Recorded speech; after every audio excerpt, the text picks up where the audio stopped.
Nakita niya talaga. So yun, natangay na siya. Biruin mo, ilang oras kami doon? 10 oras ba kami? 10 oras kami. Di ba? Tapos, may isang paek-ek. 10 oras kami doon. May dapat ginawa ka. Di ba? May dapat nagawa ka. Alam mo yung anak ayaw papasukin. Right? Yun ang anak eh. Wala na. Hindi na miskin hindi lawyer. May ano ka, may hand ka dun eh. Kasi, related sa iyo yung nakaupo. Di ba? Pero wala ka ginawa. Maraming lumipas na maraming abuses. Doon na lang sa KOJC, maraming abuso na nangyari doon eh. Alam ko yun eh. Di ba? Hinahanap nila doon, nagbungkal na sila ng property doon na hindi kanila. Pero walang ginawa. Ngayon magpa-ek-ek ka. Di ba? So yun ang ano ko. Kasi ang bilin talaga sa akin ni Presidente, sa amin, sabi niya, 10, Duterte. Duterte talaga. Duterte talaga. So wag niyong kalimutan. Maawa kayo sa susunod na henerasyon. Kung ang former president nga kaya nilang gawin ito, wala na eh. Ultimo tayo, wala tayo eh. Ako, contributor ako ng SSA, ng PhilHealth. Wala na, di ba? Wala na eh. Parang walang ibang tao dito sa Pilipinas, sila lang. Parang ang buhay mo at buhay ko, buhay na anak mo, baliwala. Di ba? So, kailan tayo? Kailan tayo kikilos, di ba? Parang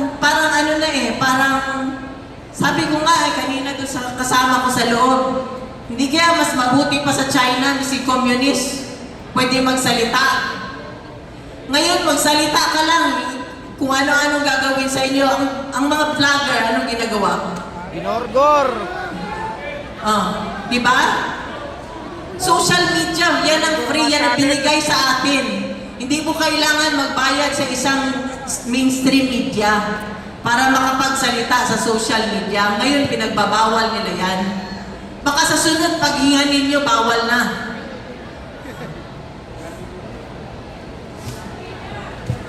Ang isang kinakasakit ko talaga ng loob, ma'am, tsaka sir. Kasi nung isang araw, may calls kami Tuesdays at Fridays. Ito, iyak naman ako kasi tuwing kwento ko nito, may iyak ako eh. Yung calls, ako tinawagan ni former president. Tinawagan ako ni PRD.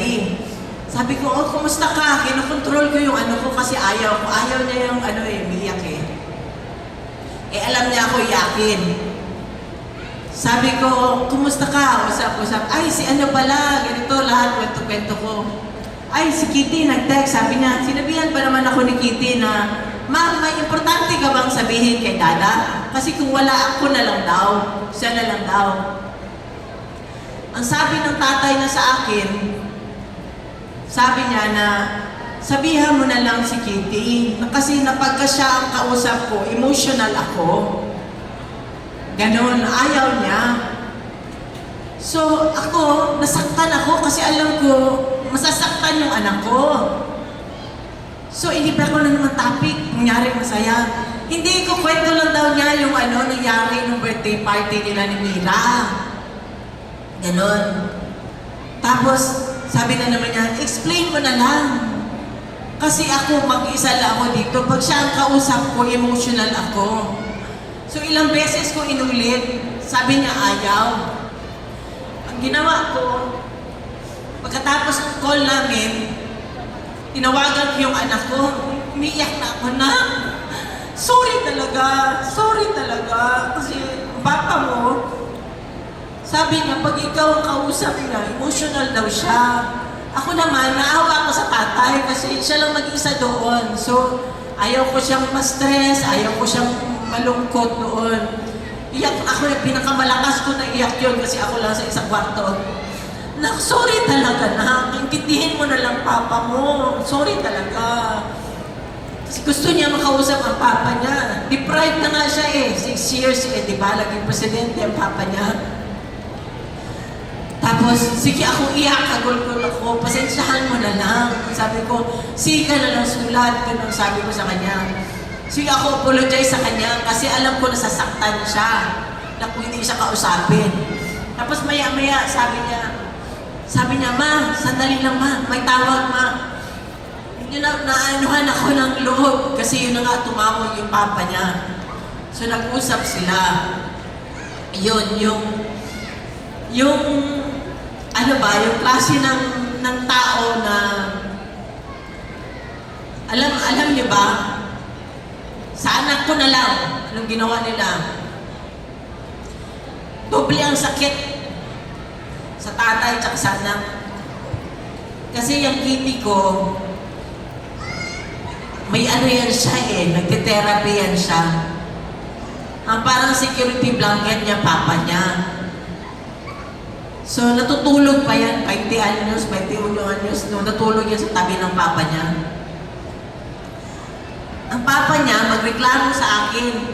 Sabihan mo nga yung anak mo, kahit hindi magkapareho, magkaiba man sila na ng pagpasok ni Kitty, hindi pa inaantok ng tatay niya, nanonood pa ng TV, sabihan niya, Dada, matulog na tayo. Patayin na lang ng tatay niya yung TV, tapos, yung aircon ng thermostat ng papa niya, 28. Ang kay Kitty, 16. Tapos, yung kulambo ng tatay niya, alisin niya. So, yung papa niya, reklamo sa akin. Kausapin mo nga yung anak mo, sabihin mo dun sa kwarto niya matulog. Wala akong magawa, wala lang ako, pabibigyan na lang ako kasi isa gusto sa siya naman gusto niya palipatin kasi naawa na din ako, di din makatulog. Tsaka nung nag-aaral siya sa Manila, sabihan niya ako pagka na naman siya, may moment siya, ma, kailan papuntahin mo na si Dada dito, wala man siya trabaho. Ganun lang sabi niya kasi gusto niya magbantay sa kanya. Bakit talaga ginagawa ni Dada dyan? Wala man siyang trabaho. Yung tatay naman niya, naawa naman ako kasi ayaw na sumakay ng aeroplano. Ano na ba? Siyempre, matanda na. So hati ako ba? So yan ang dalawang ko, sakit ng dibdib ko.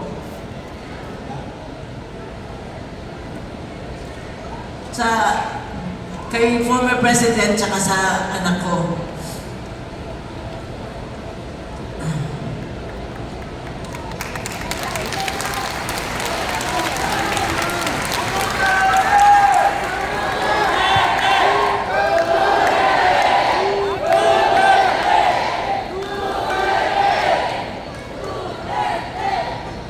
Kaya nga ngayon yung anak ko, naawa ko, nahinog sa pilit. Kita mo biglang nag-mature.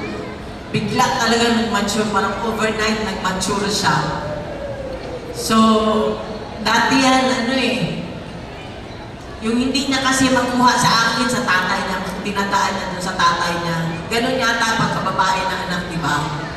Sa tatay niya, Kaya, minsan yung si Ninong Bong niya, sinabihan na iyak doon nung iyakan kami ni Senator Bong, pagtawag ng iyak. Kasi kilala niya rin eh. Iyakan kami sa telepono.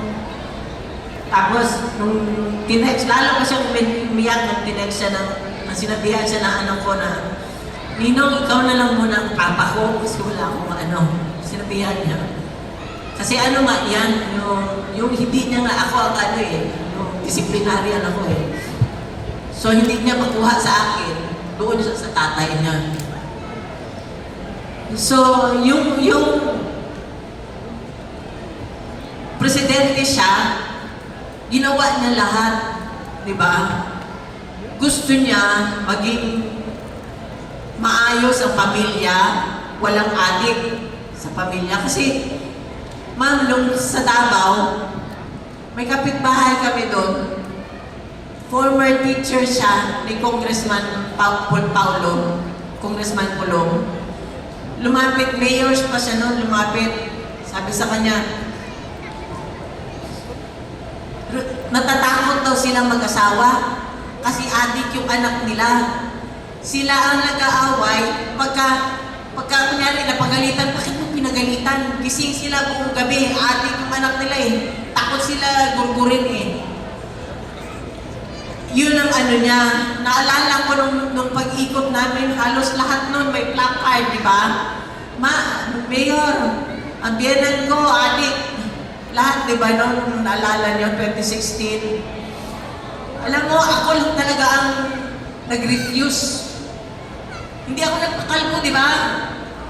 Kasi naaway ko siya nun eh. Alam ko kasi magtatrabaho siya eh. Wala siyang pakialam. Wala siyang pakialam kung anong mangyari sa pamilya niya. Basta gagawin niya yung panunumpa niya. Ganun siya na klaseng tao eh. Nanumpa siya eh. Hawak ni Kitty yung Bible. Ganun siya eh. Kaya nung araw-araw na siya umaalis, pinapakain ko siya ng sermon, nagagalit siya. Tuwing kumakain kami bago umalis, sabi ko, pag tumakbo ka, ganyan-ganyan, hindi ka wala ka ng privacy, ganyan-ganyan, lahat. Ayaw ko talaga nung ano na yun na tumakbo siya. Pero wala, nung nakita ko na nung first na ano sa Cavite, nakita ko na yung ano ng tao eh. Tuwing mag-a-announce siya ng ano against sa mga drug addict, alam niyo ma'am, kahit saan ako ma'am, tumatayo ako bigla akong napapatalon sa kinaupuan ko. Pag sinabi niya, kayong mga kurap, mga ano, kasi iniisip ko yung anak ko ang balikan. 12 anyos na siya nun ma'am eh. Diba? Yun ang ano ko kasi siya lang yung ano eh, siya yung minor, walang posisyon sa gobyerno. So yun ang ano ko, alam ko talaga yung panunumpa niya, gagawin niya talaga. Kaya ayun, lahat ng mga may sakit, ang PGH, magkano ang budget nun? Diba, ang sabi ng doktor nun, kala nila ang 100 billion na budget is one time lang, monthly yun. Napupunta sa mga may sakit kasi alam niya yan eh. Nung mayor siya, alam niya ang pinakaunang inilalapit ng tao, mayor, na ospital, may sakit ang nanay ko, mga ganun, di ba? Wala talaga, katawan lang yan ng tao eh. Hindi mo maano yan. Lahat ng pamilya, pag yan ang dumating, kahit na gaano karaming ipon mo, diba? Talagang mawawalan ka pag yan na ano. Kaya nga sinabi, health is wealth. Pag nagkasakit na, wala na tayo. So yan ang ano, sabi ko nga eh,